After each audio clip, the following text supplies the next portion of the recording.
बिस्मिल्लाहिर्रहमानिर्रहीम अस्सलामुअलैकुम वरहमतुल्लाहि वबरकातुहू। उम्मीद है दोस्तों सब खैर आफिस से होंगे। CS 302 डिजिटल लॉजिक डिज़ाइन का आज हमारा लेक्चर नंबर 23 हम कवर करने जा रहे हैं। इसमें जो सबसे पहला टॉपिक है वो है एप्लीकेशन ऑफ SR लैच। आपने प्रीवियस लेक्चर के अंदर लैचेस पढ़े हैं और उनकी डिटेल्स भी आपने कवर की थी। सो आज हम जो है SR लैच की क्या क्या इस्तेमालात हैं दुनिया के अंदर वो हम देखेंगे। तो यहाँ पे सर ने हमें दो एग्जांपल के साथ जो है वो SR लैच की जो है वो इस्तेमालात यानी उसके यूजेज जो है वो बताए हुए हैं। तो सबसे पहले यहाँ पे दोस्तों हमें सर ने एक सर्किट दिखाया है जो कि एक कीपैड का सर्किट है, जिस कीपैड के अंदर क्या होता है कि हमारे पास डिफरेंट स्विचेस लगे हुए हैं हमारी इनपुट को आउटपुट पे लाने के लिए। ठीक है, तो ये एक दोस्तों आपके पास एक कीपैड का लेट से एक स्विच का सर्किट है जिसमें क्या हो रहा है, ये आप देख सकते हैं, ये हमारी आउटपुट लाइन है और उसके बाद ये हमारा स्विच है जो कि ग्राउंड के साथ कनेक्ट है और ऊपर उसको उस स्विच को जो है वो एक तरफ से जो है वो हाई वोल्टेज मिल रहे हैं, मतलब 1 वोल्टेज यहाँ पे मिल रहा है और यहाँ पे ग्राउंड का मतलब होता है उसको 0 वोल्ट मिल रहा है। अब दोस्तों आपको पता है कि कोई भी सर्किट तब कंप्लीट होता है या उसमें स्विच जो है तब वर्क करता है जब उसको एक साइड पे 1 वोल्ट मतलब पॉजिटिव वोल्ट मिल रहे हैं और दूसरी साइड पे ग्राउंड के साथ वो कनेक्ट हो प्रॉपर्ली, तो फिर वो सर्किट जो है वो काम करता है। अगर मान लो कि आपका ये जो स्विच है, ये जो इस वक़्त अभी ग्राउंड के साथ कनेक्ट हो चुका है, तो इस वक़्त में ये क्या करेगा, ये आउटपुट आपको 1 देगा। लेकिन मान लें कि ये जो आपका स्विच है, ये थोड़ी देर के लिए ना ऐसे डिस्टॉर्ट करता है, मतलब ये थोड़ी देर के लिए डिस्कनेक्ट हो जाता है यहाँ से ऐसे, ठीक है? ये इस ग्राउंड से जैसे ही डिस्कनेक्ट होगा, तो क्या होगा कि यहाँ पे बाउंस क्रिएट होगा, मतलब वाइब्रेशन होगी, मतलब वाइलेशन होगी, मतलब वाइलेशन इस अंदाज़ से, मतलब आपका जो सिस्टम है, वो बाउंस करेगा, मतलब सही से वर्क नहीं कर रहा होगा। तो जिसे आप कहते हैं बाउंस स्टेट, जिसे आप कहते हो यहाँ पे डिस्टॉर्शन हो रही है, मतलब जिसको आप अगर शॉर्टली फॉर्म में पंजाबी में बोलो, झटका मारन डी है लैट। ठीक है, आप कहते हैं ना ऐसे कि लैट झटका मारन डी है, मतलब आ रही है और जा रही है, आ रही है और जा रही है। तो ये कब होता है, जब मतलब आपका कनेक्शन ठीक से नहीं होता, मतलब कनेक्शन कभी लग जाता है फिर कट हो जाता है, फिर लग जाता है फिर कट हो जाता है। तो इसको हम कहते हैं कि मतलब ये बाउंस कर रही है, हमारी जो लाइट है वो बाउंस कर रही है। तो पंजाबी में वो कहते हैं झटका मारन डी है। ठीक है, तो यही चीज़ है यहाँ पे। तो दोस्तों इस चीज़ से बचने के लिए कि ये जो डिस्टॉर्शन हो रही है, ये जो बाउंस कर रहा है हमारा स्विच जो है, कभी कनेक्ट हो जाता है फिर जो है डिस्कनेक्ट हो जाता है, फिर कनेक्ट फिर डिस्कनेक्ट। तो इससे बचने के लिए हमने क्या किया, हमने अपने इसी सेम सर्किट, ये जो ऊपर सर्किट आपको दिखाया गया है स्विच का, इसी सेम स्विच को हमने कनेक्ट कर दिया अपने SR लैच के साथ। अब ये एक्टिव लो SR लैच है दोस्तों। आपको एक्टिव लो SR लैच का मैंने ये बताया था ऑलरेडी कि इसमें ये वर्क तब करेगा जब आपकी S जो इनपुट है वो 0 हो या R इनपुट 0 हो, तो फिर ये एक्टिव होंगे, आपका सेट भी और ये रीसेट वाला इनपुट भी। अगर आप S के ऊपर 1 वैल्यू देते हो तो ये सेट नहीं होगा और अगर आप R के ऊपर 1 वैल्यू देते हो तो ये भी रीसेट नहीं होगा, क्योंकि ये एक्टिव लो इनपुट सर्किट है। अब यहाँ पे ज़रा गौर कीजिएगा दोस्तों, ये देखो, ये अब आपने क्या किया कि आपकी जो R इनपुट थी, मतलब जो रीसेट इनपुट थी, उसको आपने किसके साथ कनेक्ट कर दिया, हाई वोल्टेज के साथ। मतलब अब कंटिन्यूसली हाई वोल्टेज के साथ कनेक्ट करने का मतलब ये है कि इस R के ऊपर कंटिन्यूसली क्या मिलेगा, 1 मिलेगा। कंटिन्यूसली क्या मिलेगा, 1 मिलेगा, जिसका मतलब ये है कि ये एक्टिव नहीं है, क्योंकि ये एक्टिव तब होगा जब इसको 0 मिलेगा। अच्छा, यहाँ पे अब कंटिन्यूसली 1 मिला। अब ये देखो, ये जो S है, ये जो S है, इसके ऊपर जैसे ही ये आपका कनेक्शन हुआ, मतलब ये जो स्विच है ये ग्राउंड के साथ कनेक्ट हुआ, तो ग्राउंड से जब कोई चीज़ कनेक्ट होती है तो वहाँ से आपको कौन सी वैल्यू मिलती है, 0। तो मतलब जैसे ही ये स्विच ग्राउंड के साथ एक दफ़ा कनेक्ट होगा, तो आपको यहाँ से वैल्यू मिलेगी 0, मतलब S के ऊपर वैल्यू मिली 0। आपको पता है जैसे ही S के ऊपर वैल्यू 0 मिलती है और ये एक्टिव लो इनपुट सर्किट है, तो इसमें फिर क्या होगा कि जैसे ही S के ऊपर 0 वैल्यू हुई तो S एक्टिव हो गया। जैसे ही S एक्टिव हो तो मतलब आपका जो सर्किट है वो सेट हो गया। जैसे ही सर्किट सेट हुआ तो Q के ऊपर वैल्यू 1 आ गई, Q बार के ऊपर वैल्यू 0 आ गई। ठीक है, तो जैसे ही अब सर्किट सेट हो गया, अब क्या होगा, आपका सर्किट सही से वर्क कर रहा है, मतलब नॉर्मल जैसे सिस्टम वर्क कर रहा होता है। अब देखो, फर्ज कर लेते हैं कि ये जो आपका स्विच है ये कुछ देर के लिए ऐसे डिस्कनेक्ट हो गया। ये क्या हो गया, डिस्कनेक्ट हो गया। जैसे दोस्तों ये ग्राउंड से डिस्कनेक्ट हुआ, तो जब ये डिस्कनेक्ट होगा तो इसका मतलब क्या है, इसका मतलब ये है कि जैसे ही स्विच डिस्कनेक्ट होगा तो आपको ये जो पॉजिटिव वोल्टेज है, मतलब 1 जो वैल्यू है, ये आपको इस एस के ऊपर इनपुट के ऊपर मिलना शुरू हो जाएगी। जैसे ही एस के ऊपर मिला 1, तो आर के ऊपर तो आपको कंटिन्यूसली पहले ही 1 मिल रहा था। तो आपको पता है दोस्तों कि ये जो ऐसा लैच सर्किट होता है, इसके अंदर अगर एस की वैल्यू भी 1 हो, आर की वैल्यू भी 1 हो, तो इसका मतलब क्या कि दोनों 1 1 है। तो ये क्या होगा कि ये जो आपका सर्किट है ये रिमेन कांस्टेंट रहेगा, मतलब रिमेन सेम रहेगा, इसमें कोई चेंज नहीं आएगा। क्योंकि देखें, एस की वैल्यू का 1 का मतलब क्या है कि वो भी एक्टिव नहीं है, और आर की वैल्यू 1 का मतलब क्या है कि वो भी एक्टिव नहीं है। तो जब दोनों ही एक्टिव नहीं है तो सिस्टम में कोई चेंज नहीं आएगा। तो दोस्तों ये देखो, अब चाहे ये हमारा स्विच डिस्कनेक्ट हो भी जाए, मतलब एक दफ़ा बस पहली दफ़ा उसने कनेक्ट हो गया, हमें जैसी वैल्यू 0 मिली, हमारा सिस्टम क्या हो गया, सेट हो गया। जैसे सेट हुआ, अब चाहे वो डिस्कनेक्ट हो भी जाए बार-बार तो हमें उससे कोई फ़र्क नहीं पड़ेगा, क्योंकि उसके डिस्कनेक्ट होने से हमारी एस की वैल्यू 1 आएगी, और जब एस की वैल्यू 1 होगी तो हमारे सिस्टम पे कोई इफ़ेक्ट नहीं पड़ेगा, क्योंकि ये दोस्तों एक्टिव लो सिस्टम तब वर्क करता है जब या तो एस के ऊपर वैल्यू 0 हो या आर के ऊपर वैल्यू 0 हो। लेकिन दोनों की वैल्यू जब ये स्विच जो है डिस्कनेक्ट होगा, दोनों की वैल्यू चूँकि 1 होगी, तो इसलिए हमारे सिस्टम पे कोई फ़र्क नहीं पड़ेगा। ठीक है? तो और यहाँ पे कोई भी बाउंस या कोई भी वाइलेशन या कोई भी वाइब्रेशन क्रिएट नहीं होगी। ठीक है? मतलब वो चमकता नहीं मारेगी आपकी लाइट। ठीक है? तो ये चीज़ है। तो उम्मीद है आपको इस सर्किट की समझ आ गई होगी कि ये हमने ऐसा क्यों किया। ठीक है? तो आपकी एक एप्लीकेशन मतलब एक इस्तेमाल हो गया एसआर लैच का, क्या बोला कि इसको हम अपने कीपैड में स्विचेस के लिए यूज़ करते हैं, ताकि हमारी डिस्टॉर्शन जो है वो क्रिएट ना हो। अच्छा, वाइब्रेशन ना हो। अच्छा, उसके बाद दोस्तों जो दूसरा इस्तेमाल है वो है जी अलार्म सर्किट। अलार्म सर्किट आपने देखे होंगे, ये जो बैंक्स होते हैं इनमें अलार्म लगे होते हैं कि जब भी कोई कोई अनएक्टिविटी कोई भी एक इल्लीगल एक्टिविटी परफॉर्म होती है तो फ़ौरन से अलार्म बजना स्टार्ट हो जाता है। ठीक है? तो जैसे मान लो कोई चोर चोरी करने के लिए आया बैंक के अंदर, तो क्या होता है आपको पता है, अलार्म डिटेक्ट कर लेता है। मतलब उसके अंदर एक सेंसर लगा होता है जो डिटेक्ट करता है, उसी वक़्त अलार्म चलना स्टार्ट हो जाता है। अब दोस्तों ये उसके लिए उस अलार्म के अंदर हमने क्या किया, एक एसआर जो फ़िल लैच है उसको यूज़ किया हुआ है। अब ये देखते हैं ये कैसे वर्क करेगा। अब सबसे पहले क्या होगा, सबसे पहले देखो देखो दोस्तों, जब अभी सेंसर ने वर्क नहीं किया, बिल्कुल नॉर्मल स्टेट है, तो क्या होगा, ये आप देख सकते हैं कि ये जो नॉर्मल स्टेट है इसमें स्विच जो है वो किसके साथ कनेक्ट है, पॉजिटिव वोल्टेज के साथ। जब वो पॉजिटिव वोल्टेज के साथ कनेक्ट है, तो एस की वैल्यू क्या होगी, 1 होगी, क्योंकि पॉजिटिव वोल्ट का मतलब है 1 वैल्यू। तो जैसे दोस्तों एस की वैल्यू 1 होगी और एस जो है वो एक्टिव नहीं है, क्योंकि एस एक्टिव तब होगा क्योंकि ये एक्टिव लो इनपुट सर्किट है, और इसमें एस एक्टिव तब होगा जब वैल्यू 0 मिलेगी। अच्छा, उसके बाद देखो ये जो आर है, ये किसके साथ कनेक्ट है, ये भी देखो ये पॉजिटिव 5 वोल्टेज के साथ जो है वो कनेक्ट है इस वक्त स्विच इसका। आर इनपुट का जो स्विच है ये भी इस वक्त पॉजिटिव 5 वोल्टेज के साथ जो है कनेक्ट है। तो उसका मतलब भी क्या कि आपको आर के ऊपर भी क्या मिल रहा है, 1 मिल रहा है। और आपको पता है जब आपको एक्टिव लो इनपुट सर्किट के ऊपर 1 मिलेगा, एस के ऊपर भी और आर के ऊपर भी, तो आपका ये जो सिस्टम है ये वर्क नहीं करेगा। तो मतलब ये रिमेन सेम रहेगा, मतलब इसमें कोई चेंज नहीं आएगा। चेंज तब आएगा जब यहाँ तो आपकी एस की वैल्यू 0 हो या आर की वैल्यू 0 हो। ठीक है? अब जैसे ही दोस्तों कोई इल्लीगल एक्टिविटी परफॉर्म हुई, सेंसर ने सेंस किया, जैसे सेंसर ने सेंस किया तो ये जो स्विच है ये कनेक्ट हो गया ग्राउंड के साथ। क्योंकि ग्राउंड के साथ कनेक्ट होना था इसने, तो फिर इस अलार्म चलना था। तो चलें ये देखें, जैसे ही इल्लीगल एक्टिविटी परफॉर्म हुई, सेंसर ने सेंस किया कि ये एक इल्लीगल पर्सनैलिटी है, ये एक इल्लीगल बंदा है, तो फ़ौरन से क्या हुआ, ये जो अलार्म स्विच था, ये कनेक्ट हो गया किसके साथ? ग्राउंड के साथ। जैसे ही दोस्तों वो कनेक्ट हुआ ग्राउंड के साथ, तो फ़ौरन से क्या हुआ, अब आपको पता है कि जब मैंने आपको अभी भी ऊपर बताया कि जब स्विच ग्राउंड के साथ कनेक्ट होता है, तो आपको यहाँ से कौन-सी वैल्यू मिलती है? 0 वैल्यू मिलती है, क्योंकि नेगेटिव वोल्टेज है ना, तो वो 0 वैल्यू मिलेगी आपको बेसिकली। तो ग्राउंड से कनेक्ट होने का मतलब क्या है कि एस के ऊपर 0 वैल्यू मिलेगी। जैसे ही एस के ऊपर 0 वैल्यू मिलेगी और आर के ऊपर कौन सी वैल्यू मिल रही है, पॉजिटिव 5 वोल्टेज की वजह से 1, वो कंटिन्यूअसली 1 ही मिल रही है। तो एस के ऊपर जैसे ही 0 मिला तो सिस्टम क्या हो गया, सेट हो गया, क्योंकि मैंने अभी बताया था ये एक्टिव लो इनपुट सर्किट के अंदर जैसी वैल्यू 0 मिलेगी तो आपका सिस्टम जो है वो सेट हो जाएगा, या रीसेट हो जाएगा, जो भी। अगर एस के ऊपर 0 मिल रहा है तो सेट हो जाएगा, अगर आर के ऊपर 0 मिल रहा है तो वो रीसेट हो जाएगा। तो जैसे दोस्तों एस के ऊपर 0 मिलेगा तो क्या होगा भला, क्यू की वैल्यू 1 हो जाएगी, क्यू बार की वैल्यू 0 हो जाएगी। ये आपने प्रीवियस लेक्चर 22 के अंदर मैंने आपको सारा पढ़ा के आया हूँ अच्छे से कि कब एस की वैल्यू क्या हो तो क्यू की वैल्यू क्या होती है और क्यू बार की वैल्यू क्या होती है, ये सारा मैंने आपको समझा के आया हूँ पीछे।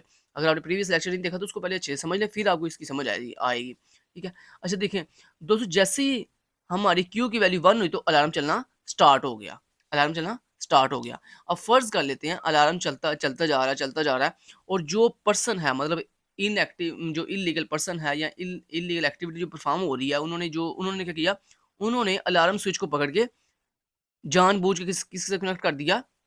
उन्होंने कहा ये क्या बात हो गई, अलार्म चल रहा है पागलों की तरह, ये बंद ही नहीं हो रहा। तो उन्होंने क्या किया, उन्होंने अपनी तरफ से बड़ा दिमाग लगाया, मतलब जिसे हम कहते हैं ना डबल होशियार बने। उन्होंने क्या किया, उन्होंने ये जो स्विच था अलार्म स्विच, इसको ग्राउंड की बजाय कनेक्ट कर दिया पॉजिटिव वोल्टेज के साथ। जैसे ही पॉजिटिव वोल्ट से कनेक्ट किया तो क्या होगा भला, पॉजिटिव वोल्ट से कनेक्ट करने के बाद क्या होगा, एस की वैल्यू क्या हो जाएगी, दोबारा से 1 हो जाएगी। जब 1 होगी तो मुझे ये बताएं दोस्तों, आर की वैल्यू पहले से 1 थी, एस की वैल्यू अब 0 से क्या हो गई है, जब उन्होंने जानबूझ के स्विच को जो है कनेक्ट किया पॉजिटिव वोल्ट के साथ, तो एस की वैल्यू दोबारा से क्या होगी, 1 होगी। तो आपको पता है जब एस की वैल्यू भी 1 हो, आर की वैल्यू भी 1 हो, तो ये चूँकि एक्टिव लो इनपुट सर्किट है, तो इसमें क्या होगा, कोई चेंज नहीं आएगा, मतलब अभी भी अलार्म चलता जाएगा, चलता जाएगा। मतलब आपकी वो जो डबल शेयरी थी, उसकी वजह से भी अलार्म अभी भी बंद नहीं हुआ, क्योंकि दोस्तों ये अलार्म अब बंद तब होगा जब आप कोई भी पर्सन जिसको पता है कि ये अलार्म कब बंद होना है, कि जब ये जो आर का स्विच है ना, जब इसको हम ग्राउंड के साथ कनेक्ट करेंगे ना, तो फिर यहाँ से इसको मिलेगी वैल्यू 0। जब ग्राउंड से वैल्यू मिलेगी इस आर को 0, तो क्या होगा, सिस्टम जो है वो रीसेट हो जाएगा। जब जब सिस्टम रीसेट होगा तो ऑटोमेटिकली क्यू की वैल्यू 0 हो जाएगी, क्यू बार की वैल्यू 1 हो जाएगी, जिससे अलार्म चलना बंद हो जाएगा। ठीक है, लेकिन इस बात का किसी को नहीं पता कि मतलब वहाँ पे किसको पता होगा कि मतलब ये जो रीसेट है इसको हमने ग्राउंड से कनेक्ट करना है। उनको तो बस ये स्विच दिखाई दे रहा है, क्योंकि सबको अलार्म स्विच दिखाई दे रहा है, किसी को भी वो ग्राउंड वाला स्विच मतलब ये रीसेट वाला स्विच दिखाई नहीं दे रहा। ये तो जो मैनेजमेंट है उसको पता है कि मतलब रीसेट करेंगे सिस्टम को तो ऑटोमेटिक ये अलार्म जो है वो चलना बंद हो जाएगा। तो ये दोस्तों दूसरा फ़ायदा हो गया हमारे, दूसरा मतलब इस्तेमाल हो गया किसका, एसआर लैच का, जो कि हम अलार्म सिस्टम में यूज़ करते हैं। तो इतनी डिटेल से आपको समझा दिया, उम्मीद है आपको समझ आ गई होगी। अच्छा नेक्स्ट दोस्तों चलते हैं, नेक्स्ट आ गया हमारे पास अगली टाइप किसकी लैच की, जिसका नाम है द गेटेड एसआर लैच। अब ये द गेटेड एसआर लैच क्या है, ये भी दोस्तों सेम एसआर लैच की तरह है, सिर्फ इसमें एक एक्स्ट्रा जो चीज़ आई है वो आई है अनेबल इनपुट। अब ये अनेबल इनपुट क्या है, अनेबल इनपुट दोस्तों ये है कि जब आप ये EN का मतलब है अनेबल, और ये आप देख सकते हैं कि जो अनेबल इनपुट है ये आपके एस के साथ भी, एस की जो आपका एस गेट है, एंड गेट है, उसके साथ भी उसकी एक इनपुट के साथ भी अटैच है, और जो आपका आर जो इनपुट है उसके एंड गेट की भी एक इनपुट के साथ अटैच है। अब इसका मतलब ये सॉरी इसका मतलब ये है कि जब आप अनेबल के ऊपर 1 वैल्यू दोगे ना, तो फिर आपका ये पूरा सर्किट काम करेगा। अगर आप अनेबल के ऊपर वैल्यू 0 दोगे तो ये आपका पूरा सर्किट काम नहीं करेगा। तो मतलब अब सिर्फ थोड़ा-सा डिफरेंस ये बस आया है कि अब आप चाहे एस की वैल्यू और आर की वैल्यू कुछ भी दो, जब तक आप अनेबल इनपुट 1 नहीं दोगे, तब तक आपका ये सर्किट काम नहीं करेगा। ठीक हो गया? अगर आप अनेबल के ऊपर वैल्यू 0 देते हो, तो इससे आपका सर्किट काम नहीं करेगा। फिर चाहे आप एस के ऊपर वैल्यू 0 दो या 1 दो, आर के ऊपर वैल्यू चाहे 0 दो या 1 दो, उससे कोई फ़र्क नहीं पड़ता। अब सारे का सारा जो है काम जो है वो इस अनेबल इनपुट का है। जैसे ही अनेबल इनपुट आप दोगे 1, तो अब आपका सर्किट जो है काम करेगा। लेकिन अब काम कैसे करेगा वो आगे सेम तरीका वही जो मैंने आपको आगे बताया, कि अगर एस की वैल्यू अब ये कौन-सा सर्किट है? ये एक्टिव हाई सर्किट है। इसमें क्या होगा, इसमें वैल्यू 1 आएगी तो फिर ये काम करेगा। मतलब अब आप एस की वैल्यू 1 दोगे और अगर आर की वैल्यू 0 दोगे, तो क्या होगा, क्यू की वैल्यू 1 हो जाएगी, क्यू बार की वैल्यू 0 हो जाएगी। और जब आप एस की वैल्यू 0 दोगे और आर की वैल्यू 1 दोगे, तो फिर क्या होगा, आर एक्टिव हो जाएगा। जब आर एक्टिव होगा तो फिर क्या होगा, क्यू की वैल्यू 0 हो जाएगी और क्यू बार की वैल्यू 1 हो जाएगी। ठीक है? और अगर आप मान लो दोनों को 1-1 कर देते हो, मतलब एस को भी 1 कर दिया, आर को भी 1 कर दिया, तो इससे क्या होगा कि एस भी एक्टिव हो गया, आर भी एक्टिव हो गया, तो दोनों सेम टाइम में एक्टिव होंगे, तो इसका मतलब ये एक इनवैलिड स्टेट है। दोस्तों आपको मैंने पीछे भी पढ़ाया था कि जब दोनों एस भी मतलब एक ही सेम टाइम में सिस्टम सेट भी हो रहा हो, रीसेट भी हो रहा हो, तो ऐसा नहीं होता, ऐसा कभी भी नहीं होता। तो इसमें क्या होगा, ये एक इनवैलिड स्टेट है कि आप एस और आर की वैल्यू 1-1 कर दिया आपने। और अगर दोस्तों आप एस की वैल्यू भी 0 कर देते हो, आर की वैल्यू भी 0 कर देते हो, जिसका मतलब क्या है कि एस भी एक्टिव नहीं है, आर भी एक्टिव नहीं है, तो जिसका मतलब क्या है कि आपके सिस्टम में कोई भी इफेक्ट नहीं पड़ेगा, मतलब रिमेन सेम रहेगा, मतलब जो पिछले ओल्ड स्टेट थी वही सेम रहेगी, कोई फ़र्क नहीं पड़ेगा। ठीक हो गया? तो ये सारा इसकी वर्किंग मैंने आपको समझा दी है। अब नेक्स्ट सर ट्रुथ टेबल बताएँगे इसको। ये इसकी दोस्तों symbol diagram, logic symbol of gated ऐसा लैच है। ये इसकी ब्लॉक डायग्राम है। ये आपने ब्लॉक डायग्राम अच्छे से कर लेनी है, क्योंकि पेपर के अंदर जो चीज़ें आपकी इंपॉर्टेंट है ना वो यही हैं। सर मैं आपको बता देता हूँ, आप सर आपको क्या-क्या पूछ सकते हैं कि ये जो है ना आपकी डायग्राम, ठीक है, सर्किट डायग्राम, ये आपको सर दे सकते हैं और कहेंगे इसकी वर्किंग समझाओ मुझे। जैसे मैंने आपको अभी वैल्यूज़ पुट करके वर्किंग समझाई है। तो इसका तरीका ये होगा कि सर आपको ये सर्किट देंगे और कहेंगे इसकी वर्किंग मुझे समझाओ। और जो दूसरा आपको क्वेश्चन आ सकता है वो ये आ सकता है कि सर आपको कह सकते हैं कि मुझे ये ब्लॉक डायग्राम बना के दिखाओ। तो ये ब्लॉक डायग्राम आपको बनानी आनी चाहिए, ये कोई मुश्किल नहीं है। देखो सिंपल एक बॉक्स लगा हुआ है, उसकी साइड पे ये इनपुट्स हैं और ये उसकी 2 आउटपुट्स हैं, ठीक है? तो ये आपको सारे के सारे जो टाइप्स हैं लैचेज़ की या फ्लिप फ्लॉप की, इनकी ब्लॉक डायग्राम आपने अच्छे से जो है वो ज़हन-नशीन कर लेनी है, ठीक है? कोई मुश्किल नहीं, छोटी-छोटी डायग्राम्स हैं इनकी ब्लॉक डायग्राम। तो ये ब्लॉक डायग्राम होती है, ये जो ऊपर वाली डायग्राम है इसको हम कहते हैं सर्किट डायग्राम। तो ये सर्किट डायग्राम सर बनाने के लिए नहीं कह कह सकते, क्योंकि ये सर आपको देंगे, कहेंगे इसकी वर्किंग समझाओ। और ये ब्लॉक डायग्राम सर आपको बनाने के लिए कह सकते हैं। और ये ब्लॉक डायग्राम आपको सर अगर बनाने के लिए कहते हैं तो आपने जो है एमएस पेंट के ऊपर, जो पेपर के अंदर एमएस पेंट के ऊपर ये डायग्राम बनाकर उसका स्क्रीनशॉट लेकर आपने जो है अपने एग्जाम सॉफ्टवेयर पे पेस्ट कर देना है। समझ आ गई बात की? तो ये इसकी दोस्तों होगी ब्लॉक डायग्राम, जिसमें ये अनेबल इनपुट है, ये आपका सेट इनपुट है, ये रीसेट इनपुट है, ये इसका क्यू आउटपुट है, और ये क्यू बार वाली आउटपुट है। अब उसके बाद ये इसका ट्रूथ टेबल है। ये सर आपको बनाने के लिए कह सकते हैं ट्रूथ टेबल। मान लो सर आपको कहते हैं कि मुझे जो है ना गेटेड एसआर लैच का जो है वो ट्रूथ टेबल बना के दिखाओ। तो ये ट्रूथ टेबल बहुत ईजी है बनाना, अगर आपको वर्किंग समझ आ गई है जो मैंने आपको समझाई अभी भी। तो ये देखो, ये आपके इनेबल इनपुट है, ये एस इनपुट है, ये आर इनपुट है, और ये आपकी आउटपुट लाइन है। अब देखो, जब अनेबल इनपुट आपने 0 दी, तो 0 का मतलब क्या है कि आपका सिस्टम अनेबल नहीं है। तो उससे क्या होगा, उससे आप यहाँ पे x का मतलब दोस्तों ये है कि उससे आप चाहे x की वैल्यू कुछ, s की वैल्यू कुछ भी दो और r की वैल्यू कुछ भी दो, आपके सर्किट पे कोई इफेक्ट नहीं पड़ेगा। क्यों? क्योंकि दोस्तों मैंने आपको अभी बता दिया था कि अनेबल इनपुट जब 0 होगी तो आपके सिस्टम पे कोई फर्क नहीं पड़ेगा। लेकिन जब जब अनेबल इनपुट 1 होगी तो फिर आपके सिस्टम पे फर्क पड़ेगा। तो अब देखो, जब अनेबल इनपुट 1 हुई और आपने s की वैल्यू भी 0, r की वैल्यू भी 0, तो मतलब ना तो s की वैल्यू एक्टिव है ना आर की वैल्यू एक्टिव है, तो आपके सिस्टम पे कोई फर्क नहीं पड़ेगा, मतलब वो रिमेन सेम रहेगा। उसके बाद जब आप अनेबल इनपुट आपने 1 दी और एस की वैल्यू 0, आर की वैल्यू 1, तो इससे क्या हुआ कि आर जो है वो 1 मिलने से क्या हुआ, सिस्टम रीसेट हो गया। तो जब सिस्टम रीसेट होता है दोस्तों, तो क्यू यहाँ पे दोस्तों सिर्फ आपने आपको सामने क्यू की आउटपुट दिखाई हुई है। तो जब आपका सिस्टम रीसेट होता है तो क्यू की वैल्यू देखो 0 हो गई और क्यू बार की वैल्यू 1 होती है। और जब देखो आपने अनेबल इनपुट 1 दी और एस की वैल्यू 1 और आर की वैल्यू 0, तो इससे क्या होगा, आपका सिस्टम जब एस की वैल्यू 1 होगी तो आपका सिस्टम सेट हो जाएगा। जब सिस्टम सेट होगा तो ये देखो क्यू की वैल्यू 1 होगी और क्यू बार की वैल्यू 0 हो जाएगी। और जब आप वैल्यू दोनों की 1 1 दोगे, मतलब सेम टाइम में आप कह रहे हो सिस्टम सेट भी हो रहा है और रीसेट भी हो रहा है, तो ऐसा नहीं होता। इसमें क्या होगा, इनवैलिड स्टेट है ये। अच्छा जी, उसके बाद दोस्तों ये आपको सर टाइमिंग डायग्राम के बारे में पूछ सकते हैं कि ये टाइमिंग डायग्राम की वर्किंग समझाओ मुझे। यहाँ सर आपको छोटी सी टाइमिंग डायग्राम कह सकते हैं, मुझे बना के दिखाओ। तो ये भी आपको बनानी आनी चाहिए टाइमिंग डायग्राम। तो यही बस चीज़ें इंपॉर्टेंट है, ये जो डायग्राम आपको मैं दिखा रहा हूँ यही बस इंपॉर्टेंट है, बाकी थ्योरी श्योरी इतनी नहीं आती है ज़्यादा। तो बाकी आप डेफिनेशन हाँ आ सकती है, वो आपने एक दफ़ा देख लेनी है। अच्छा, यहाँ पे आप देखें वही सेम चीज़ जो मैंने आपको अभी ऊपर समझाई है। ये देखो, जब आपका सेट की वैल्यू यहाँ पे क्या हुई है, यहाँ पे देखो अब ये जो अनेबल इनपुट है ये क्या आ रही है, 0 0 0 0। जैसे ये 1 हुई, ये देखो यहाँ पे अनेबल इनपुट क्या हुई है, 1 हुई है। ठीक है, जैसे ये 1 हुई, अब देखो इस दौरान आपकी एस की वैल्यू क्या है, तो इस दौरान एस की वैल्यू है 1, आर की वैल्यू है 0। मतलब सिस्टम क्या हो गया, सेट हो गया। जब सिस्टम सेट हुआ तो ये देखो आपकी क्यू इनपुट जो है वो आउटपुट जो है वो 1 आना शुरू हो गई है। ये देख रहे हो, 1 आ गई है। उसके बाद देखो, जब यहाँ पे अनेबल इनपुट 1 हुई, तो अब देखो एस की वैल्यू 1, क्यू की वैल्यू 0, तो अभी भी सिस्टम क्या सेट है। तो क्या हुआ, अभी भी जो क्यू आउटपुट है वो 1 आ रही है। ठीक है, तो इस तरह ये वर्किंग कर रही है। उसके बाद दोस्तों नेक्स्ट आ जाता है हमारे पास गेटेड डी लैच। अब डी लैच में और एसआर लैच में दोस्तों थोड़ा सा सिर्फ डिफरेंस है। जो आपने अभी ऊपर एसआर लैच पढ़ा ना, उसमें क्या था, उसमें 2 इनपुट थी, एक आपकी अनेबल इनपुट थी और एक आपकी और 2 आपकी इनपुट थी, एक एस वाली और एक आर वाली। अब नेक्स्ट जो है ना डी डी लैच, उसमें सिर्फ इतना फ़र्क पड़ा है कि आपकी जो 2 इनपुट थी ना, ये देखो ये यहाँ पे क्या था, यहाँ पे आपके ऊपर एस था और यहाँ पे नीचे आर था, ऐसे ही था ना।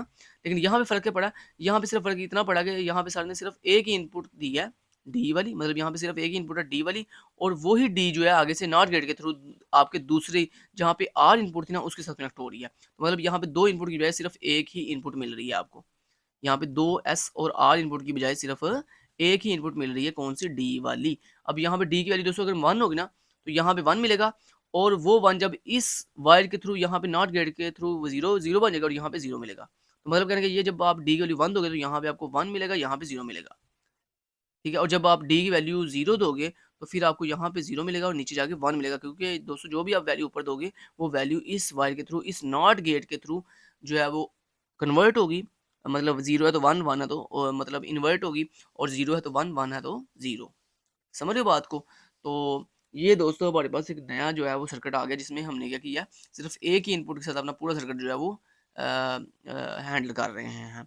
इससे फ़ायदा दोस्तों ये होगा कि देखो, इससे ना फ़ायदा ये होगा कि मान लो अगर आप डी की वैल्यू 1 दोगे ना, तो आपकी दूसरी जो अपोजिट इनपुट है ना वो हमेशा 0 हो जाएगी, मतलब अपोजिट हो जाएगी। ठीक है? तो इससे फ़ायदा ये होगा कि मान लो ऊपर क्या हो रहा था, ऊपर एक नुकसान ये था कि अगर आप एस की वैल्यू भी 1 देते हो, आर की वैल्यू भी 1 देते हो, तो उससे क्या हो रहा था कि हमारा सिस्टम जो है वो इनवैलिड स्टेट में चला जाता था। ठीक है। और अगर आप वैल्यू 0 देते थे, नीचे भी 0 देते थे, तो उससे क्या होता था कि हमारा सिस्टम जो है वो रिमेन सेम रहता था। तो ये जो 2 स्टेट थी ना, ये वाली 2 जो स्टेट थी, इसमें कोई फ़ायदा नहीं था, इसमें कोई फ़ायदा नहीं था। तो इसी चीज़ को हमने रिमूव करने के लिए क्या किया, एक ही सिंगल इनपुट दे दिया। अब क्या होगा, अब दोस्तों ये एक सिंगल इनपुट जो है वो हमेशा, अगर ऊपर आप 1 दोगे तो नीचे हमेशा 0 होगा, अगर ऊपर 0 दोगे तो नीचे हमेशा 1 होगा। मतलब अब ये वाली स्टेट कभी नहीं होगी कि मतलब ऊपर भी 1 हो जाए, नीचे भी 1 हो जाए, या ऊपर भी 0 हो जाए और नीचे भी 0 हो जाए। ये वाली चीज़ हमने ख़त्म कर दी अब। ठीक है, ये एक छोटा-सा हमने जो है एडवांस चीज़ की है कि हमने वो जो आगे सेम वाली कंडीशन थी ना कि ऊपर भी 1 नीचे भी 1, तो वो हमने ख़त्म कर दी है। अब यहाँ पे देखो, जब आप वैल्यू दोगे ना अनेबल इनपुट के ऊपर, ये देखो बाकी सेम वर्किंग सेम वही है, सेम वर्किंग वही है कि मतलब आप समझ लो कि ऊपर ये आपका एस है, एस इनपुट है, और ये समझ लो नीचे आपकी आर इनपुट है। जब ऊपर 1 आएगा तो फिर क्यू की वैल्यू 1 हो जाएगी, और जब नीचे 1 आएगा तो फिर क्यू बार की वैल्यू 1 हो जाएगी। लेकिन ये वर्क कैसे करेगा, कब करेगा, जब आपकी अनेबल इनपुट 1 होगी। तो मतलब जब अनेबल इनपुट आपने 1 दोगे तो फिर ये वर्क करेगा सिस्टम। अगर आप अनेबल इनपुट 0 दोगे तो ये सिस्टम वर्क नहीं करेगा। ठीक हो गया? अगर अनेबल इनपुट 1 देते हो तो इसका मतलब सिस्टम वर्क करेगा। अब नेक्स्ट ये इनपुट चेक करेगा। मान लो इनपुट अगर आप ऊपर 1 देते हो तो नीचे नीचे इस नॉट गेट के थ्रू क्या मिलेगा, 0 मिलेगी इनपुट। ठीक हो गया? तो अब देखो, जब डी की वैल्यू 1 होगी और डी बार, ये इसको आप डी बार कह सकते हो। जब इसकी डी बार की वैल्यू 0 होगी तो क्या होगा भला? यहाँ पे आपको क्या मिलेगा? यहाँ पे आपको क्यू के ऊपर 1 मिलेगा और क्यू बार के ऊपर 0 मिलेगा। ठीक है? और जब आप ऊपर डी की वैल्यू 0 दोगे तो फिर ऑटोमैटिकली आपको नीचे जो है यहाँ पे 1 मिलेगा। तो इससे क्या होगा, इसकी आपकी आउटपुट चेंज हो जाएगी, मतलब क्यू की वैल्यू फिर 0 हो जाएगी और क्यू बार की वैल्यू 1 हो जाएगी। ठीक है? वही चीज़ सर नीचे समझा रहे हैं कि ये देखो, वो जो आपने एसआर लैच पढ़ा था उसमें क्या हो रहा था? उसमें ये था कि जनाब आपकी इनेबल इनपुट थी, फिर एक एस था और फिर एक आर था। यहाँ पे अब सिर्फ एस को जो है वो डी का नाम दे दिया और आर को हमने ख़त्म कर दिया। आर को हमने क्या कर दिया? ख़त्म कर दिया। ठीक है? वही चीज़ है। तो ये आपको एसआर लैच का टेबल सर ने बना के दिखाया। तो ये हमारे डी लैच का टेबल है। तो यहाँ पे जाके देखिएगा, जब आपके इनेबल इनपुट 0 दोगे आप, तो फिर आप डी की इनपुट चाहे कुछ भी दो, आपका सिस्टम जो है वर्क नहीं करेगा, मतलब रिमेन सेम रहेगा, क्योंकि जब तक इनेबल इनपुट 1 नहीं होगी तब तक ये वर्क नहीं करेगा। जब आपने दोस्तों इनेबल इनपुट 1 दी और डी की इनपुट आपने 0 दी तो क्या हुआ? क्यू की वैल्यू 0 हो जाएगी, क्योंकि मैंने आपको अभी भी ऊपर क्या समझाया बोला कि ये क्यू की वैल्यू 1 तब होगी जब आप डी की वैल्यू 1 दोगे। ठीक है? मतलब सेम एस की तरह सिस्टम सेट तब होगा जब आप डी की वैल्यू 1 दोगे। तो अब देखो, जब आपने अनेबल इनपुट तो 1 दे दी, लेकिन जब आपने डी इनपुट 0 दोगे ना तो आपकी क्यू की आउटपुट जो है वो 0 हो जाएगी। और जब आपने अनेबल इनपुट भी 1 दी और डी की इनपुट भी 1 दोगे तो फिर आपकी जो क्यू आउटपुट है वो क्या हो जाएगी? 1 हो जाएगी। ठीक है? मतलब आप समझ लोगे सिस्टम जो है वो सेट हो गया। और जब आप डी की वैल्यू 0 दोगे तो आप समझ लोगे सिस्टम जो है वो रीसेट हो गया। ये सिस्टम जो है क्या हो गया? रीसेट हो गया। अच्छा, उसके बाद ये इसकी ब्लॉक डायग्राम है, और ब्लॉक डायग्राम देखें कितनी ईजी है, सिंपल। ये ऊपर एक डी इनपुट है, उसके बाद ये अनेबल इनपुट है, उसके बाद ये गेटेड डी लैच का बॉक्स बना हुआ है, उसके बाद ये 2 आउटपुट हैं, एक क्यू वाली और एक क्यू बार वाली। ठीक है? उसके बाद ये इसकी टाइमिंग डायग्राम है। ये टाइमिंग डायग्राम सेम वैसे ही काम करेगी जैसे मैंने आपको अभी ऊपर टाइमिंग डायग्राम समझाई है। टाइमिंग डायग्राम का मतलब बस ये होता है कि आपको वेव के थ्रू समझाया जाता है कि कब कौन सा सिग्नल होगा और कब ये कैसे वर्क करेगा। अब देखो, जब आपकी अनेबल इनपुट देखो यहाँ पे कंटिन्यूसली क्या थी? 0, तो ये वर्क नहीं करेगा। जैसे ही आपकी अनेबल इनपुट 1 हुई, यहाँ पे ऐसे 1 हुई, तो अब ये चेक करेगा कि आपकी डी की, जब अनेबल इनपुट 1 होगी ना तो फिर ये चेक करेगा डी की इनपुट क्या है। तो डी की इनपुट यहाँ पे देखो 1 है, जब अनेबल इनपुट 1 हुई। तो जैसे ही आपको पता है डी की वैल्यू 1 होती है तो क्या होता है? आपकी क्यू की वैल्यू जो है वो क्या हो जाती है? 1 हो जाती है। तो ये देखो यहाँ पे क्यू का जो सिग्नल है वो अप है, मतलब जिसका मतलब है यहाँ पे 1 वैल्यू है। ठीक है? तो बाकी भी सेम ऐसे ही इसने काम करना है। नेक्स्ट चलते हैं दोस्तों। नेक्स्ट आ जाता है हमारे पास application of gated D latch. कहता है हमारे पास डी लैच की जो है क्या क्या एप्लीकेशन है। तो यहाँ पे सर ने जो है वो हमें एक पैरेलल टू सीरियल ट्रांसमिशन जो है वो उसका एक एग्जांपल दी हुई है कि ये देखो, ये एक सर्किट है जिसमें क्या हो रहा है कि आपका जो पैरेलल डाटा है उसको हम सीरियल डाटा में कन्वर्ट कर रहे हैं, मतलब एक सिंगल लाइन में कन्वर्ट कर रहे हैं। ठीक है? और यहाँ पे ये देखें, ये जो पैरेलल डाटा था उसके अंदर हमने यहाँ पे हर अपनी इनपुट लाइन के ऊपर क्या बनाया हुआ है, क्या लगाया हुआ है? एक डी लैच जो है वो लगाया हुआ है, सर्किट लगाया हुआ है। इससे क्या होगा दोस्तों? डी लैच सर्किट से फ़ायदा क्या होगा? अब ज़रा गौर से सुनिएगा। देखो, जब आपकी ये जो इनपुट आएगी, ये जो पैरेलल इनपुट आई है, जब इस पैरेलल इनपुट को आप सीरियल में कन्वर्ट कर रहे होगे तो आप क्या करोगे? 1 बाय 1 कन्वर्ट करोगे ना। तो मतलब पहले पहली इनपुट पकड़ोगे, उसको सीरियल पे भेजोगे। फिर दूसरी इनपुट पकड़ोगे, उसको सीरियल पे भेजोगे। फिर तीसरी पकड़ोगे, उसको सीरियल पे भेजोगे। लेकिन मान लो दोस्तों, अगर आप यहाँ पे ये डी डी लैच यूज़ नहीं करते तो क्या होगा भला? कि ये सिस्टम कंटिन्यूअसली वर्क करेगा। तो मतलब अभी मान लो आपने पहली इनपुट पकड़ी उसको सीरियल पे कन्वर्ट कर ही रहे थे कि इतनी देर में पीछे से और डाटा आ गया। जब और न्यू डाटा आएगा तो क्या होगा, जो यहाँ पे ओल्ड डाटा था, जो जिसको अभी हमने सीरियल पे कन्वर्ट नहीं किया, तो वो क्या हो जाएगा, रिप्लेस हो जाएगा। मतलब ओल्ड डाटा खत्म, नया डाटा उसके यहाँ पे आके सेव हो जाएगा, मतलब आके सेट हो जाएगा। जब वो आके नया डाटा सेट होगा तो हमारा जो पीछे वाला ओल्ड डाटा था वो क्या हुआ, लॉस होगा, क्योंकि उसको तो अभी हमने सीरियल में कन्वर्ट किया ही नहीं था।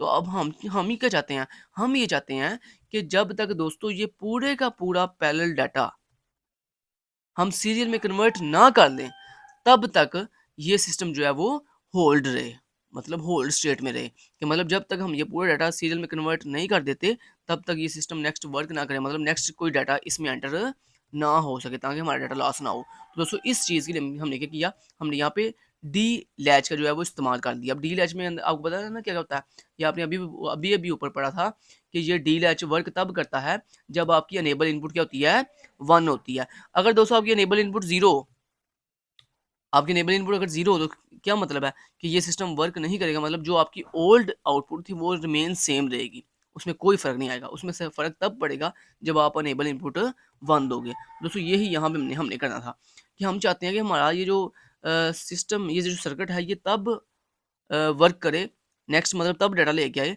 जब हमारा ये पीछे वाला ओल्ड डाटा कंप्लीटली सीरियल में कन्वर्ट हो जाए। तो अब हम यहाँ पे क्या करेंगे, अपने तमाम के तमाम डी लैचेस जो सर्किट्स हैं इनको इनके अनेबल इनपुट को 0 कर देंगे। जब अनेबल इनपुट 0 होगी तो क्या होगा भला, कि हमारा ये सिस्टम है ये रिमेन सेम रहेगा, मतलब होल्ड स्टेट में चला जाएगा। जब ये होल्ड स्टेट में चला जाएगा तो हम इजीली अपना ये पूरे का पूरा डाटा 1 बाय 1 उठाकर जब सीरियल में कन्वर्ट कर लेंगे, उसके बाद फिर हम यहाँ पे अनेबल इनपुट को 1 कर देंगे। जैसे ही अनेबल इनपुट 1 होगी तो फ़ौरन से जो नया डाटा होगा वो आके फिर सेट यहाँ पे आके स्टोर हो जाएगा। जैसे ही वो स्टोर होगा तो फिर हम दोबारा से अगेन अनेबल इनपुट 0 कर देंगे। जैसे ही 0 करेंगे तो फिर हमारा सिस्टम जो है वो क्या हो जाएगा, होल्ड स्टेट में चला जाएगा। जब होल्ड स्टेट में चला जाएगा तो फिर हम सुकून से अपना डाटा जो है वो पैरेलल टू सीरियल कन्वर्ट करते रहेंगे।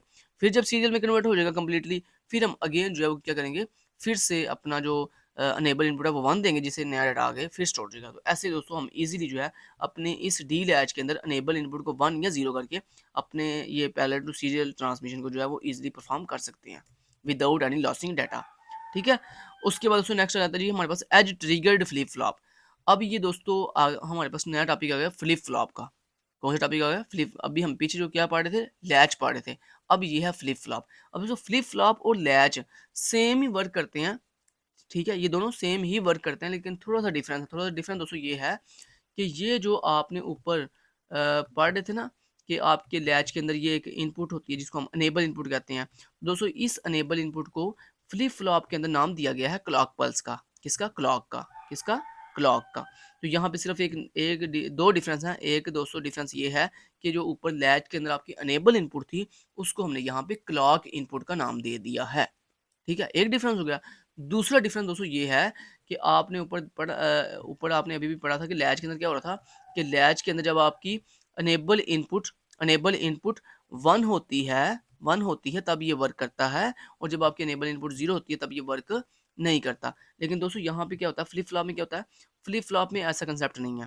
फ्लिप फ्लॉप में क्या होता है, फ्लिप फ्लॉप में ना दो चीज़ें होती हैं, या तो ये राइजिंग एज के ऊपर काम करेगा या ये फॉलिंग एज के ऊपर काम करेगा। मतलब ये सिग्नल पे काम नहीं करता। मतलब ऐसा नहीं कि मतलब ये पॉजिटिव सिग्नल, मतलब सिग्नल 1 होगा तो फिर ये वर्क करेगा, सिग्नल लो मतलब 0 होगा तो फिर ये वर्क नहीं करेगा। ऐसा यहाँ पे नहीं है। यहाँ पे फ्लिप फ्लॉप में और लैच में जो दूसरा डिफरेंस है वो ये है कि देखो, जब आपका सिग्नल 0 से 1 होगा ना, तो ये जो 0 से 1 हो रहा है, मतलब जब ये ऊपर की तरफ जा रहा है तब ये वर्क करेगा। या जब आपका सिग्नल 1 से 0 की तरफ जा रहा है, मतलब जब नीचे की तरफ आ रहा है, मतलब जिसको हम फॉलिंग एज कहते हैं, तब ये वर्क करेगा। मतलब ये सिग्नल के चेंज होने पर वर्क करता है। ये सिग्नल के चेंज होने पर वर्क करता है। ये 1 या 0 पे वर्क नहीं करता। ये जब आपका सिग्नल की स्टेट चेंज हो रही होती है ना, मतलब 0 से 1 या 1 से 0, मतलब राइजिंग एज या फॉलिंग एज। राइजिंग एज कौन सा होता है, ये देखो, जब आपका सिग्नल ऐसे जा रहा है और ये ऊपर की तरफ चला गया, मतलब 0 से 1, तो ये आपकी 0 स्टेट है, ये आपका 1 सिग्नल है, लेकिन ये 1 सिग्नल है। ठीक है। अब दोस्तों ये जो आपका सिग्नल की स्टेट चेंज हो रही है ना, इसको हम कहते हैं राइजिंग एज, कि मतलब सिग्नल जो है वो 0 से 1 की तरफ जा रहा है। तो ये जो आपका फ्लिप फ्लॉप है ना, ये सिग्नल के 1 या 0 पे वर्क नहीं करता, बल्कि ये एज के ऊपर वर्क करता है, उसकी राइजिंग या एजिंग स्टेट के ऊपर। तो ये देखो जैसे सिग्नल 0 से 1 की तरफ जा रहा था, तो मतलब इसको हम कहते हैं राइजिंग स्टेट, राइजिंग एज। तो इस राइजिंग एज के ऊपर जो है ये फ्लिप फ्लॉप काम करता है। या इसकी दूसरा जो वर्किंग स्टाइल होता है वो ये होता है कि आपका एक सिग्नल है जो कि 1 था, अब वो क्या हो गया, 0 हो गया। तो इसको हम कहते हैं rising falling state, falling edge. Falling edge mean, falling कहते हैं डाउन की तरफ, जो ऊपर से नीचे की तरफ जा रहा हो। तो ये जो आपका सिग्नल अब 1 से 0 होने लगा, होने लगा ना, मतलब फॉलिंग एज ये जो बना हुआ है कि ये सिग्नल बता रहा है कि ये ऊपर से नीचे की तरफ आ रहा है, मतलब 0 से वैल्यू 1 से वैल्यू 0 होने लगी है। तो ये दोस्तों जो इसका फॉलिंग एज है इसके ऊपर ये काम करेगा। तो ये दोस्तों इसके दो डिफरेंस हैं, लैच के अंदर और फ्लिप फ्लॉप के अंदर। मैं उम्मीद करता हूँ कि आपको समझ आ गई होगी कि लैच के अंदर जो है वो सिग्नल 1 हो तो वो वर्क करता है, या 0 तो वर्क करता है। लेकिन फ्लिप फ्लॉप के अंदर जो डिफरेंस है वो ये है कि ये या तो राइजिंग एज के ऊपर काम करता है या आपके फॉलिंग एज के ऊपर काम करता है। ये सिग्नल के 1 या 0 पे काम नहीं करता। उसके बाद दूसरा जो डिफरेंस मैंने आपको बताया वो क्या बताया भला, कि उसमें हमारे पास जो इनपुट थी वो अनेबल इनपुट थी, ठीक है। लेकिन यहाँ पे जो है उस अनेबल इनपुट को हमने क्लॉक इनपुट का नाम दे दिया। चलिए, तो ये आपको समझ आ गई। उसके बाद फिर नेक्स्ट आएगा जी 3 different types of as triggered flip flop. कहते हैं हमारे पास जो एज ट्रिगर्ड फ्लिप फ्लॉप है उसकी 3 टाइप्स होती हैं। एक का नाम है SR as triggered flip flop, दूसरे का नाम है D as triggered flip flop, और तीसरे का नाम है जेके एज ट्रिगर्ड फ्लिप फ्लॉप। ये 3 उसकी फ्लिप फ्लॉप की टाइप के नाम है। कौन सी flip flop? Edge triggered flip flop, ठीक है। तो एज ट्रिगर्ड जैसे कि नाम ज़ाहिर हो रहा है, एज ट्रिगर्ड कि मतलब जब आपका एज जो है ट्रिगर होगा, मतलब या तो राइजिंग एज में या फॉलिंग एज में, तो फिर ये काम करेगा, ठीक हो गया। तो ये आपने दोस्तों एज ट्रिगर फ्लिप फ्लॉप की ये जो नाम है ना, ये अच्छे से याद कर लेना, क्योंकि इस तरह आपको शॉर्ट क्वेश्चन के अंदर इनके नाम पूछ सकते हैं कि बताओ जी मुझे एज ट्रिगर फ्लिप फ्लॉप की टाइप्स के नाम बताओ। तो ये आपने 3 नाम याद कर लेने, एस आर, डी और जेके। अब सबसे पहले दोस्तों यहाँ पे क्लॉक पल्स की बात हो रही है कि क्लॉक पल्स कैसे काम करेगी। देखो यहाँ पे दोस्तों क्लॉक पल्स जो है वो यहाँ पे कनेक्ट हो, ये आप देख सकते हो क्लॉक इनपुट है, ठीक है। अब ये क्लॉक इनपुट की दो इनपुट आपको दिखाई दे रही हैं। एक ये इनपुट है जो कि डायरेक्ट आ रही है, ठीक है, और इसके ऊपर अगर मान लो आप वैल्यू 1 दोगे तो यहाँ पे आपको 1 मिलेगा, जबकि इस नॉट गेट के थ्रू आपको यहाँ पे 0 मिलेगा, ठीक है। तो मतलब यहाँ पे 2 इनपुट आपको मिलेगी। तो अगर आप वैल्यू 1 दोगे तो यहाँ पे 1, यहाँ पे 0। अगर आप यहाँ पे क्लॉक पल्स जो है वो 0 देते हो तो फिर क्या होगा, यहाँ पे आपको वैल्यू 0 मिलेगी, जबकि वही 0 वैल्यू जब इस नॉट गेट के थ्रू कन्वर्ट होगी तो वो यहाँ पे 1 मिलेगी, ठीक है। तो ये दोस्तों इसका क्लॉक पल्स इस तरह से काम कर रही है, ठीक है। तो ये क्लॉक पल्स आपको मिल रही है। अब यहाँ पे ज़रा गौर कीजिएगा, यहाँ पे दोस्तों ये जो क्लॉक है, ये जो क्लॉक है ये वाला, ये जो आपको दिखाई जा रही है, ये बेसिकली ये वाली लाइन है, ये वाली जिसमें आपको डायरेक्ट वैल्यू मिल रही थी। और ये जो दूसरी वाली है ये ऊपर क्लॉक बार वाली है, जिसमें आपको नॉट गेट के थ्रू इनपुट मिल रही है, तो वो ये वाली है नीचे वाली। अब ज़रा गौर कीजिएगा, जब देखो आपकी क्लॉक पल्स 0 थी तो जैसे ही वो 1 हुई तो ये देखो यहाँ पे हुई 1, यहाँ पे क्या हुई 1 हुई। लेकिन जो आपको पता है, मैंने अभी आपको क्या बताया था, जब आपकी क्लॉक जो है वो 1 होगी तो ऊपर आपको क्लॉक बार के अंदर क्या मिलेगा, 0 मिलेगा इस नॉट गेट की वजह से। लेकिन देखें जैसे क्लॉक वैल्यू 1 हुई तो इसके अकॉर्डिंग यहाँ पे ये 0 क्यों नहीं हुई? जो क्लॉक बार थी वो 0 क्विकली क्यों नहीं हुई? थोड़ी देर के बाद देखें वो 0 हुई है, मतलब इस पॉइंट के ऊपर वो 0 हुई है, ठीक है। मतलब थोड़ी देर के बाद। तो ये दोस्तों जो थोड़ी देर डिफरेंस आया थोड़ा-सा, कि मतलब क्लॉक जो है वो 1 हो गई है, लेकिन क्लॉक बार जो है वो 1 अभी मतलब 0 अभी तक नहीं हुई, थोड़ी देर के बाद वो 0 हुई है। ऐसा क्यों? ऐसा दोस्तों इसलिए क्योंकि देखें, यहाँ पे ज़रा गौर कीजिएगा, जब आपने क्लॉक मान लो दी 1, तो वो 1 डायरेक्टली जाके इस इनपुट के ऊपर मिल गई 1। लेकिन जब वो 1 इस नॉट गेट के थ्रू जाएगी तो दोस्तों ज़ाहिर बात है इस नॉट गेट ने भी थोड़ा सा टाइम लेना है प्रोसेसिंग करने पे। तो वो जो ये नॉट गेट थोड़ी-सी प्रोसेसिंग कर रहा है ना, और प्रोसेसिंग करके इस 1 को 0 में कन्वर्ट कर रहा है। इस वजह से यहाँ पे ये आप देख सकते हैं, ये जो आपको थोड़ा-सा डिफरेंस दिखाई दे रहा है ना, कि मतलब ये जो क्लॉक वैल्यू है ये 1 हो गई है, लेकिन जो क्लॉक बार है वो अभी तक 0 नहीं हुई, थोड़ी देर के बाद वो 0 हो रही है। तो ये थोड़ा-सा जो डिले आ रहा है ना, ये डिले इस वजह से आ रहा है क्योंकि यहाँ पे जो नॉट गेट है उसने भी तो थोड़ी-सी प्रोसेसिंग करनी है ना, इसलिए यहाँ पे थोड़ा-सा डिले आ रहा है। तो दोस्तों ये जो थोड़ा-सा डिले आया ना, ये जो थोड़ा-सा डिले आया, ये आप देख सकते हो, उसको सामने यहाँ पे देखो क्लॉक पल्स में रिप्रेजेंट किया हुआ है। ये जो थोड़ा-सा डिले आया ना, कि मतलब ऊपर वाली वैल्यू 1 हो गई है लेकिन नीचे वाली वैल्यू 0 नहीं हुई, और ये जो दरमियान में थोड़ा-सा डिफरेंस है, इससे क्या हुआ, इससे एक हमारी एक क्लॉक पल्स जनरेट हो गई है। इससे क्या हुआ है, एक क्लॉक पल्स जनरेट हुई है। और इसी क्लॉक पल्स से हमें फ़ायदा हुआ है कि मतलब जैसे ये राइजिंग एज में गई है, ये देखिए ये ऊपर गई राइजिंग एज में, तो ये और बाद में नीचे फ़ौरन से आ गई थोड़ी देर के बाद फॉलिंग एज में। अब दोस्तों हमने यहाँ पे डिसाइड करेंगे कि अगर हमने क्लॉक पल्स जो है सेट की थी राइजिंग एज के लिए, तो जैसे ये दोस्तों नीचे से ऊपर की तरफ, मतलब ये जो राइजिंग एज है इसका, जब ये इसके ऊपर जाएगी तो हमारा सिस्टम वर्क करेगा। और जब अगर मान लो हमने इसको सेट किया हुआ है फॉलिंग एज के ऊपर, तो फिर ये क्या होगा कि जब ये नीचे की तरफ जाएगी तो फिर फॉलिंग एज के ऊपर ये काम करेगी। तो मतलब कहने का ये है कि आप क्लॉक पल्स को जो है वो या तो राइजिंग एज पे सेट करते हो या फॉलिंग एज पे। एक सेम टाइम पे आप इसको दोनों स्टेट पे सेट नहीं कर सकते। मतलब ऐसा नहीं है कि मतलब आप कहो कि क्लॉक पल्स जब राइजिंग एज पे जाएगी तब भी वर्क करेगा सिस्टम, जब फॉलिंग एज पे जाएगी तब भी वर्क करेगा, ऐसा नहीं होता। या तो आप ये सेट करोगे इसको राइजिंग एज के ऊपर या इसको फॉलिंग एज के ऊपर, ठीक है।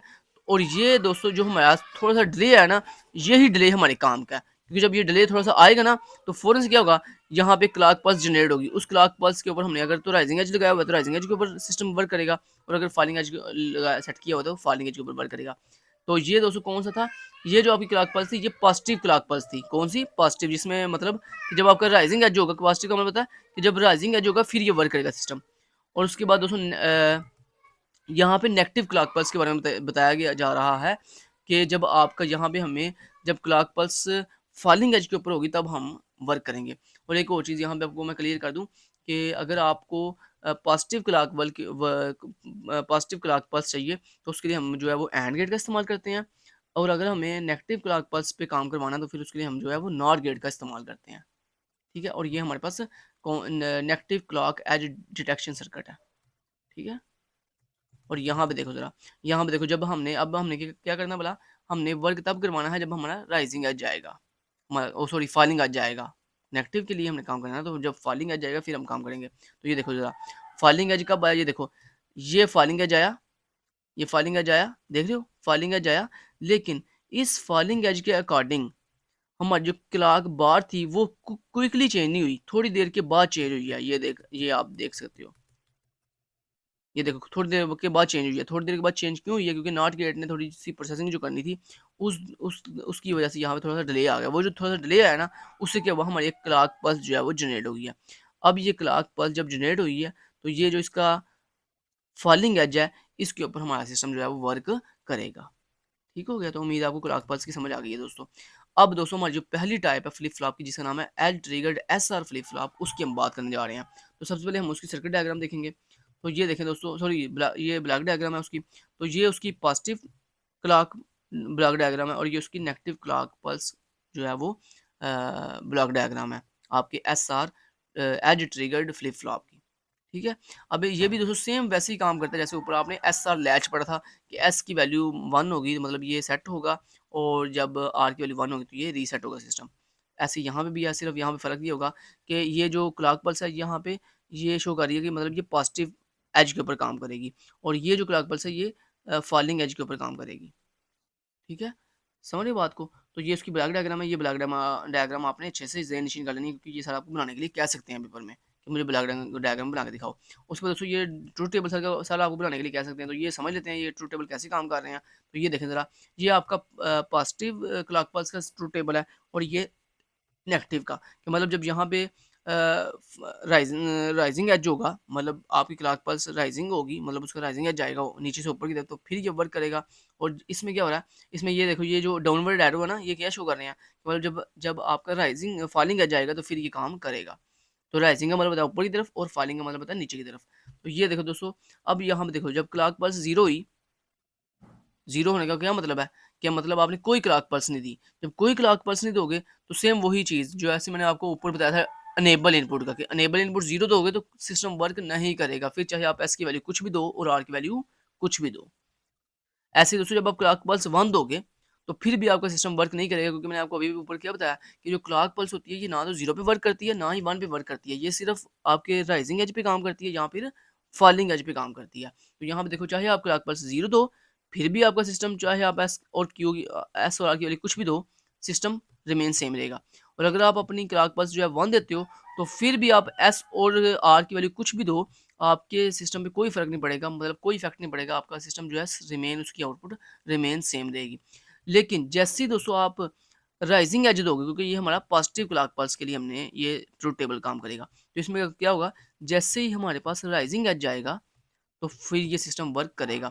अब देखें, यहाँ पे अब राइजिंग एज आया, अब हम चेक करेंगे हमारी इनपुट क्या है। तो देखो जैसे एस की वैल्यू 0, आर की वैल्यू 0, क्या मतलब है, ना तो एस एक्टिव हुआ ना आर एक्टिव हुआ, तो इसका मतलब हमारा सिस्टम जो है वो रिमेन सेम रहेगा। याद आया जो अपने ऊपर अभी एस आर का पड़ा, एस आर लैच का पड़ा था, सेम वही चीज़ है, सिर्फ फ़र्क कहाँ पे आया, सिर्फ यहाँ पे एक न्यू इनपुट आई है जो कि क्लॉक पल्स है।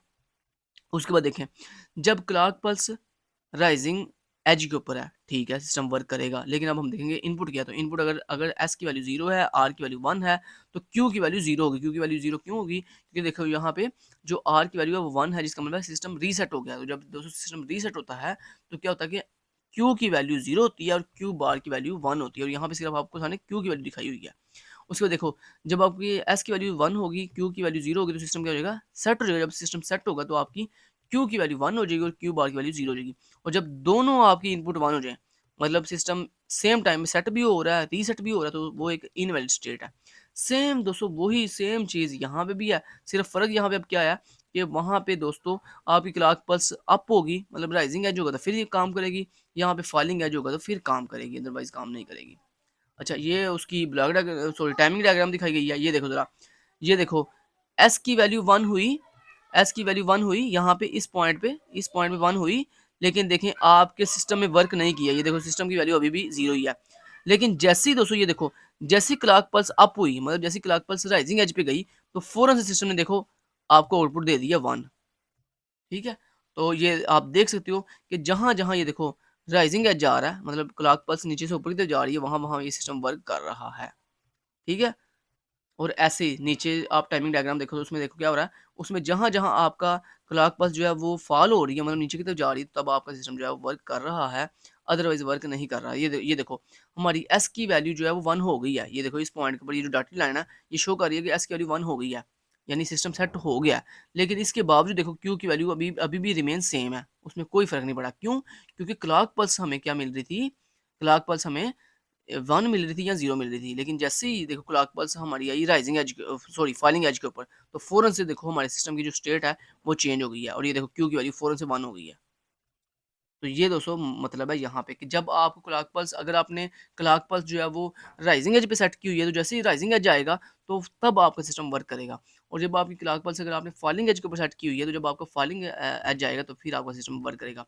नेक्स्ट दोस्तों दूसरी जो टाइप है वो है जी edge trigger D flip flop. दोस्तों सेम ये डी लैच की तरह, जो अभी अभी हमने ऊपर डी लैच पढ़ा ना, सेम वैसे ही दोस्तों आपका डी फ्लिप फ्लॉप भी काम करता है। सिर्फ फ़र्क यहाँ पे ये है कि ये यहाँ तो राइजिंग एज पे काम करेगा या फॉलिंग एज पे काम करेगा। तो ये दोस्तों आपका राइजिंग एज क्लॉक पल्स, मतलब पॉजिटिव क्लॉक पल्स के लिए ब्लॉक डायग्राम है, और ये आपकी नेगेटिव क्लॉक पल्स के लिए ब्लॉक डायग्राम है किसकी, डी फ्लिप फ्लॉप की।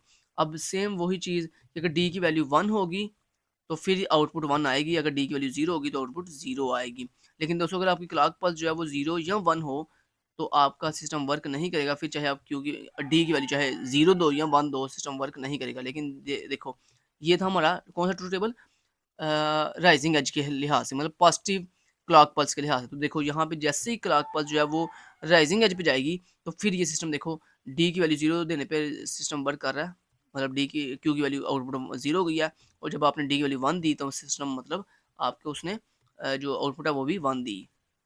और यहाँ पे भी सेम वही कि ये चूँकि नेगेटिव क्लॉक पल्स के लिहाज से काम कर रहा है, मतलब यहाँ पे जब फॉलिंग एज जाएगा तो फिर देखो आपकी आउटपुट जो है वो वर्क कर रही है। तो वही सेम चीज़, डी की वैल्यू 0 होगी तो आउटपुट 0 आएगी, डी की वैल्यू 1 होगी तो आउटपुट 1 आएगी। और ये मैंने आपको आसान तरीका ये इसका समझाया था कि ये डी सेम सेट की तरह काम करता है। मतलब जैसे एस काम करता था ना, कि एस जब सिस्टम एस की वैल्यू जब 1 होती है तो मतलब सिस्टम सेट हो जाता है, और क्यू की वैल्यू 1 आती थी।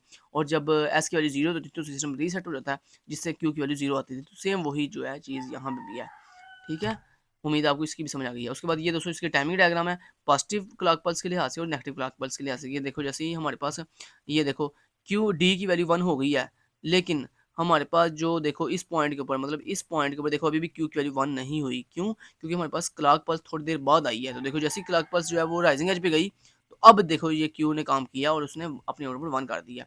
और नीचे फॉलिंग एज में क्या हो रहा है कि जैसे ही फॉलिंग एज जाएगा तो फिर ये वर्क करेगा, अदरवाइज देखो तो ये देखो क्यू की वैल्यू रिमेन सेम है, जबकि देखो हमने डी की वैल्यू वन वन दी भी है, लेकिन इसके बावजूद हमारी क्यू की वैल्यू वन नहीं हुई, क्योंकि हमारे पास क्लॉक पल्स जो है वो फॉलिंग एज पे नहीं थी गई।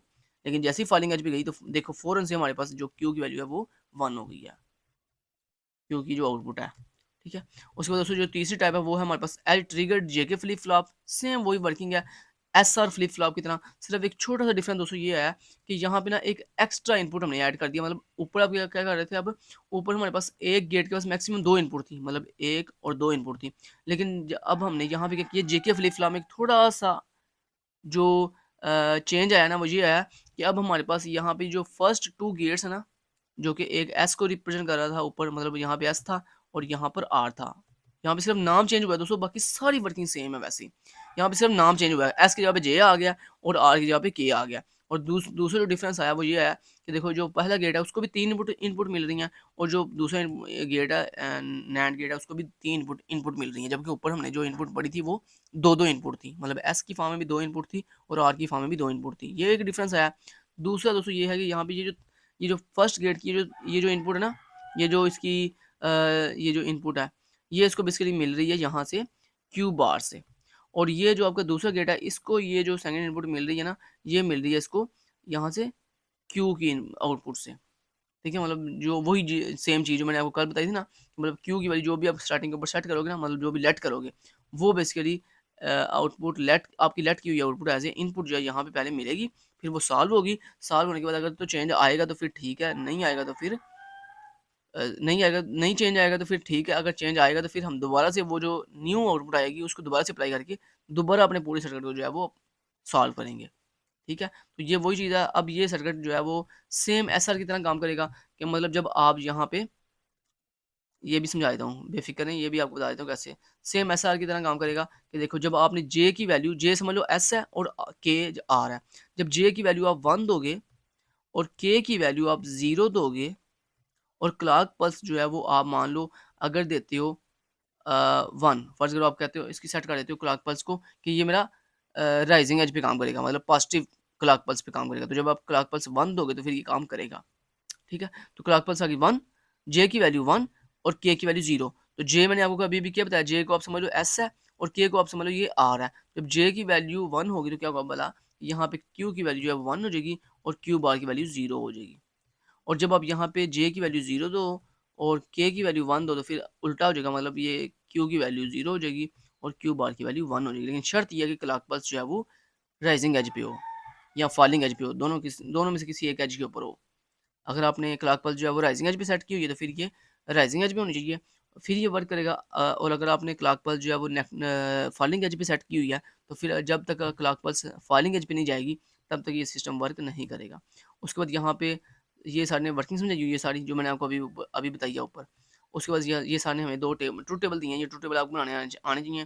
कि सेम वो वैसे ही दोस्तों सेम वही चीज़ है कि ये आपका पॉजिटिव क्लॉक पल्स के लिहाज से है, मतलब राइजिंग एज के लिहाज से, और ये आपका फॉलिंग एज के लिहाज से ट्रूथ टेबल है। बाकी देखें सारा सेम वही है कि जब क्लॉक पल्स ज़ीरो होगी तो फिर भी ये वर्क नहीं करेगा, चाहे आपकी जे और के की वैल्यू कुछ भी दो। और जब आपकी क्लॉक पल्स वन होगी तब भी ये वर्क नहीं करेगा, रिमेन सेम रहेगा। लेकिन जैसे ही दोस्तों आपने राइजिंग एज दोगे तो फिर ये वर्क करेगा, और फिर उसके बाद ये देखेगा कि अगर देखो जे और के की वैल्यू ज़ीरो ज़ीरो होगी तो मतलब क्या, ज़ीरो ज़ीरो का मतलब क्या कि जे भी एक्टिव नहीं है, के भी एक्टिव नहीं है, तो क्या होगा, सिस्टम की आउटपुट जो सेम रिमेन सेम रहेगी। सेम दोस्तों वही जो ऊपर आपने सेम डिट्टो कॉपी वही है जो आपने एस आर के अंदर पढ़ा है कि ये आपकी क्यू की वैल्यू ज़ीरो होगी जब आपकी के की वैल्यू वन होगी और क्यू की वैल्यू वन होगी जब आपकी जे की वैल्यू वन होगी। मतलब जे को मैंने यहाँ पे एस का नाम दे दिया और के को मैंने आर डिनोट कर रहा हूँ। तो फिर आपको बिल्कुल ये रटा लगाने की ज़रूरत नहीं है। अगर आपको एस आर फ्लिप फ्लॉप की समझ आ गई है ना, तो जे के फ्लिप फ्लॉप भी सेम वैसे ही काम कर रहा है।